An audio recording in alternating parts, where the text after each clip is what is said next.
क्या आप अक्सर रात के अंधेरे में अपनी किस्मत को दोष देते हैं? क्या आपको लगता है कि इस पूरी दुनिया का बोझ और सारी मुश्किलें सिर्फ आपके ही हिस्से में आई है?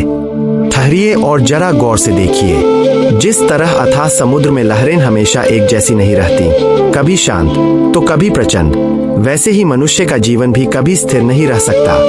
वक्त की सबसे बड़ी फितरत ही उसका बदलना है। चाहे वो दुखों का घना कोहरा हो या सुख की चिलचिलाती धूप, कुछ भी स्थायी नहीं है। जो आज गिरा है उसे कल संभलना ही होगा, और जो आज सफलता के शिखर पर बैठा है उसे भी एक दिन जमीन की मिट्टी को छूना होगा।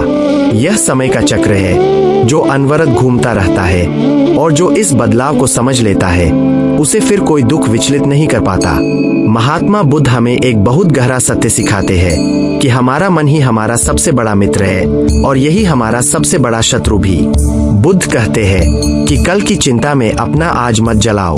हमारा मन अक्सर एक ऐसी जेल बन जाता है जहां हम उन कड़वी यादों के कैदी बने रहते हैं जो सालों पहले बीत चुकी है, या फिर हम उन डरों के गुलाम बन जाते हैं जो शायद भविष्य में कभी आएंगे ही नहीं।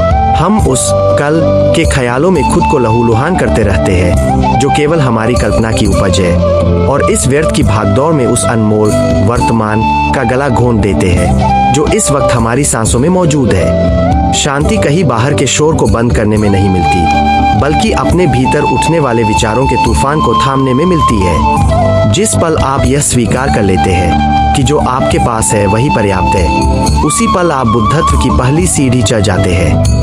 जब जीवन के युद्ध क्षेत्र में आपके अपने ही आपके खिलाफ खड़े हो जाए, जब आपको लगे कि सत्य का साथ देना कठिन है, तब श्रीमद् भगवद गीता में श्री कृष्ण द्वारा कहे उन कालजयी शब्दों को याद करना। कृष्ण कहते हैं, तुम्हारा क्या गया जो तुम रोते हो?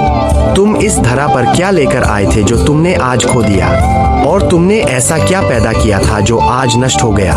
हम इस संसार में एक खाली हाथ मुसाफिर की तरह आते हैं। तुमने जो कुछ भी प्राप्त किया इसी मिट्टी से लिया, और जो कुछ भी दोगे इसी मिट्टी को देकर जाओगे। जिसे तुम आज अपनी सबसे बड़ी उपलब्धि मानकर अहंकार कर रहे हो, याद रखो कल वो किसी और की